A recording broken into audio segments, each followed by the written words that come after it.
sheekadani waxay igu dhacday mar aan jiray 12 sano. xilligaas waxaan u soo goorinay guri ay hooyaday yaraanteedii ku soo barbaartay.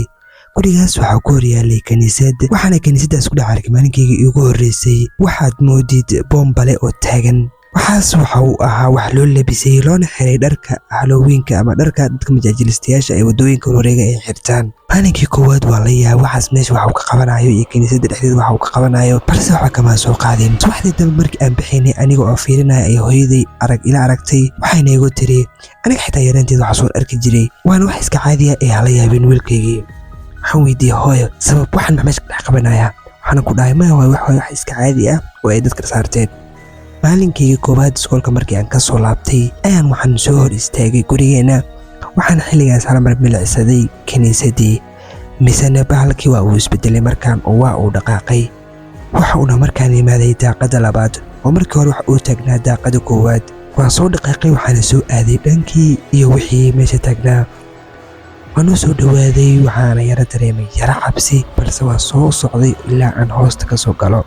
wuxuu ahaa isaga mid qaba dhar jaallo ah ama dhar jaallo loo xiray, kuwaasoo ah kuwa ay xirtaan dadka majaajilistayaasha ah. gacmihiisa iyo madaxiisuba waxa ay ahaayeen kuwa aad moodo dhagax la qoray oo yacni burburi rabo ama xilli hore la sameeyey. aad ayaan oola yaabanaa.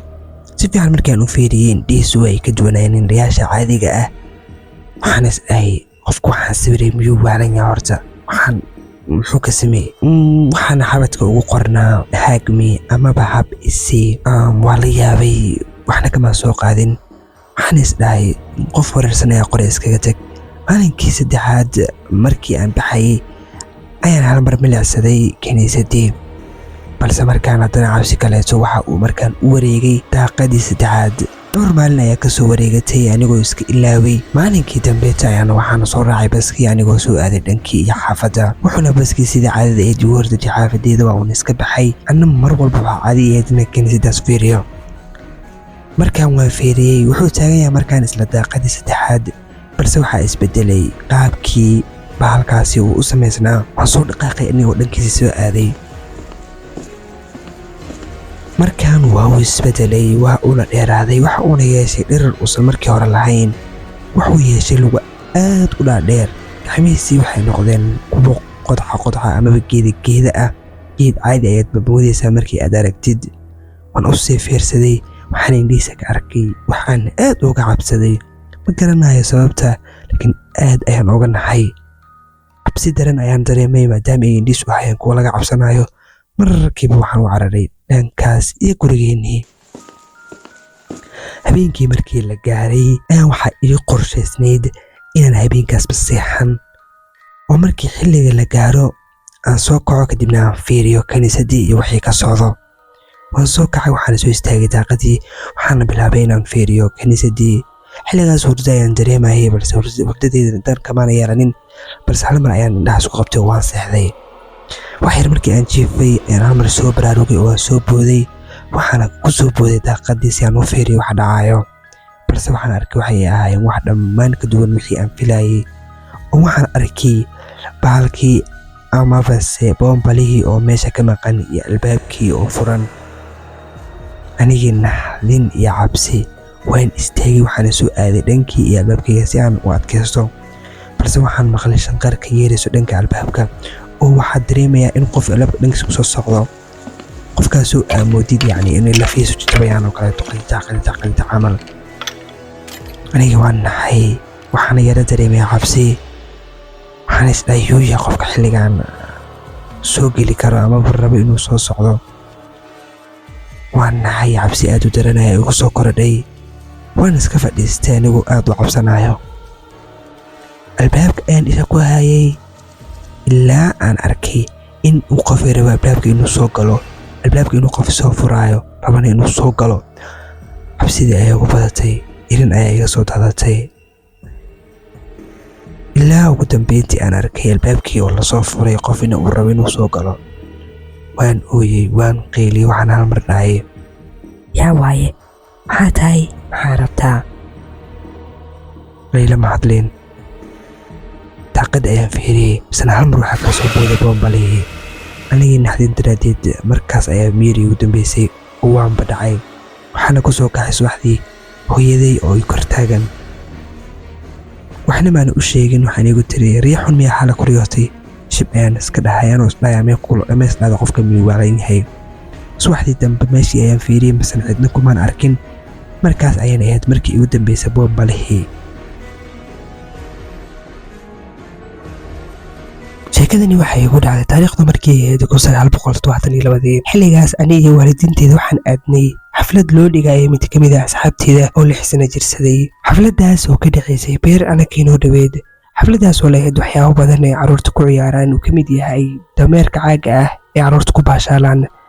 balse nasiib darro aniga maanan ahayn mid ku ciyaara dameerkaas maadaama aan ahaa wiil aanan caata ahayn ama wiil cayilan oona jira 7 sano. waxaana xilligaas meesha joogay mid ka mid ah majaajilaysayaasha sameeyaan waxyaabaha indhasarcaadka ah kaasoo ciyaalka maaweelinayay ciyaarsiinayay sidoo kalena baashaalsiinayay. wuxuu sameynayay waxyaabaha aad u cajiib ah oo aad loola yaabo kuwaasoo aad carruurta uga indhasarcaadinayeen iyagana aad ay oola yaabayeen. carruurtu waxay ahaayeen kuwa aad ugu faraxsan arrinkaas balse anigu waa ka duwanaa. uma aananba jeclayn majaajilayaashaas waxaan sameeya balse waxaan qorshaystay arrin. markii la gaaray xilli show uu qaban lahaa ninkaas ayaa waxaa inoo wacay dhammaanteena cunugii yaraa. waxaana bilownay inaan daawano majaajilaystii ama indhasarcaadlihii waxa uu sameynayay. wuxuuna ahaa mid xilligaas sameynaya arrin cajiib ah, indhasarcaad cajiib ah. aniga maanu ku faraxsanin. waxaan amar ku dhahay faataale ayaa ku tahay wariyaa. xilligaas ma uusan waxba iga soo qaadin. wuxuuna iska sii watay showgiisii. wuxuuna ahaa mid hadalkiisa iska wata dhoola caddeynaya balse indhihiisu maysan ahayn mid caadiya. carruurtu aad ayay ugu faraxsanayn arrinkaas balse aniga waan ka duwanaa dhammaan carruurta oo waanba ka raxsaday ninkan. waalidiinteeduna waxay ahaayeen kuwa naftirkooda ku faraxsan. carruurtii dib ayay u bilowdeen ciyaartoodii wayna iska baashaalayeen. waxaana markii dambe la gaaray xilligii qadada oo waan qadeynay dhammaanteen. markii aan qadeynay ayaa soo baxay. waxaana soo raadsaday musqul. waxaana soo aaday dhankii iyo gudaha guriga. meeshaasoo gebi ahaanba ahayd cidla oo dadka dhan banaanka ay joogeen. waxaana meesha hamar iga soo boodayey ninkii majaajilistaa ahaa isagoo ay dhahay ob soo dhawow. waan naxay aniga. wuxuuna igu jiri hanixin waan isbaranaynaa istaji tartiib. aniga wadnahaygu waxu bilaabay inuu aad u garaaco naxdin daraaddeed. waxaanay soo kor istaagay ninkii. wuxuuna igu yidhi hayirisow keliya waan isbaranaynaa ii sheeg magacaaga. waxaan rabaa inaan ku barto keliya. markii aan isbarana kadibna waxaan noqonaynaa asxaab. waxaana ku dhahay stubid ayaa tahay. waana ka soo jeestay anigoo iska indhatiraya. dhabarka ayuu hamar iga qabtay. gadaal ayuu ii tuuray dhulka ayuuna igu dhuftay. wuu ii soo kor istaagay. xilligaas xaaladda ayaa igu xumaatay. waxuuna iiga istaagay xabadka. aad ayaan u naxay. waxaan isku dayay inaan qayliyo balse ma aanan awoodin xilligaas mana ogid sababta. wuxuu bilaabay inuu la soo baxo sharaab jeebka ugu jiray. waa uuna furay. wuxuuna ahaa sharaabkaas mid ay ku jirto aashita. waxa uuna bilaabay inuu aniga xabadka iiga shubo. wuxuuna yidhi aad ayaad u edab daran tahay. wixii aad samaysana ma aysan ahayn wax wanaagsan. waxaa ku wanaagsanayd inaad sida carruurta oo kale iska qosasho oo keliya aad masacbiso. lama baanayn inaad aaddo wax aan lagu dirsanin. waxa uu igu waday xilligaas oo idil sharaabkii ilaa uu igu dhameeyey. kadib ayuuna lugtayga qaaday. hal mar ayaan intaan istaagay ayaan soo fakaday oo aan ka soo cararay gebi ahaantiisaba. waxaana ku soo dhuuntay qol gudaha ku jiray. aad ayaan u naxsanaa xilligaas oo xaaladda ayaa igu xumaatay. ilaahay hadda muuqaalka waa daawanaysaa welina like maada saarin. soo isku day inaad muuqaalka like saarto aad ayaad u mahadsan tahay. afka ayaan iska qabtay si uusan hadalka igu maqlin. meel ayaana ku yara dhuuntay si uusan ii fahmin aniga. wuxuuna isaga mid raadinaya dhahaya ku aaway. afka ayaan haystay. waxaana meesha ku jira daqiiqada yar. daqiiqadaas ayaana waxay igala mid ahayn saacado aad u tiro badan. ilaa uu bilaabo halmar inuu kusii soo garaaco uuna dhaho cunug edab daran ayaa tahay. edabta ayaan ku barayaa ee albaabkayga fur. waan aqaanaa carruurta noocaaba oo kaleeta ah sida loola dhaqmo, sida loo edbiyo iyo sida loo garaacaba. ee fur albaabka. waxba meesha ku gambanin. maanta wax walba uu dhaco kuma dayn doono. waxaana ku geysan doonaa gurigayga. isagoo qosol ku daraya hadalkiisa. fur oo fur. waxaan isku dayay inta awoodeyda ah in albaabka ku celiyo oo ku riixo. waana sameeyey midaas ayaan ugu celiyay albaabka. waxaa iga yimid ilin dhidid naxdin. aniga dhan waan isbedelay. waxaana markaas maqlay codka cunug yariis ah oo gadaashiisa ka hadlaayo. xilligaas ayuuna meesha ka tegay oo waxa uu raacay cunugii yaraa. balse buuq ma aysan dhalinin oo tartiib ayuu raacay cunugii yariiska ahaa. waan nafisay xilligaas. markiiba waan soo cararay. waxaana soo aaday dhankaas iyo waalidiinteeda. waxaana ku dhahay waxaan rabaa inaan guriga aado. waxaynay soo kaxeeyeen. 3 habeen oo ka dambaysay inta iskumaanan keenin. hooyaday ayaana maalinkii afraad igu tiri waxaa la la'yahay mid ka mid ah carruurtii aad maalinkii meesha xafladeed iskula joogteen oo waxaa la sheegayaa in markii u dambeysay uu joogay beerta ayna isla joogeen ninkii wejiga cabsida watay. aniga wax kasta wixii igu soo dhacay hooyadii qofna ma sheegin. maalin kadibna waxaa la soo shaaciyey in cunugii uu geeriyooday. aad ayaan arrinkii looga naxay oo booliska waxay galeen inay raadiyaan cidii dhashay cunugaas. 6 sano kadib ayay ahayd markii aan TV-ga ku arkay arrin iga naxisay oo ahayd ninkii maaskii qabay maalinkii oo laga sheegay newska inuu ninkan yahay serial killer yarayna dad badan oo aad u tiro badan kaliyana uusan dilin cunugii yaraa. waxaana igu soo dhacday arrinkii aad ninkii wuxuu dhahay waxaan ooga sheekayay dhammaan arrinkaas waalidiinteeda waxaana ku dhahay maalinkaas ayuu ninkan waxyaabo badan igu sameeyey balse waan iska qarsaday si aan liigu malayn qof waalan. wuxuuna fiidiyowga ku dhammaan doonaa adigoo fiidiyo. fadlan haddii aadan weli subscribe inuu saarin subscribe inuu saara si aan u gaarno hadafkeena oo ah 25,000 muddo kooban gudaheed. midda kale dadka subscribe-ta inoo saaray aad ayay u yaryihiin oo waxaa ka tira badan inta qof ay aanan inoo saarin ee fiidiyosheena daabatay. marka isku day inaad subscribe inoo saarto sidoo kale aad fiidiyowga qurxiso adigoo taabanaya like aad ayaad umahadsantahay. tani waa ayeeday waxay aad u jeceshahay noocyada kala duwan ee bombalayaasha waxayna qolkeeda ku sharaxatay bombalayaal aad u kala duwan.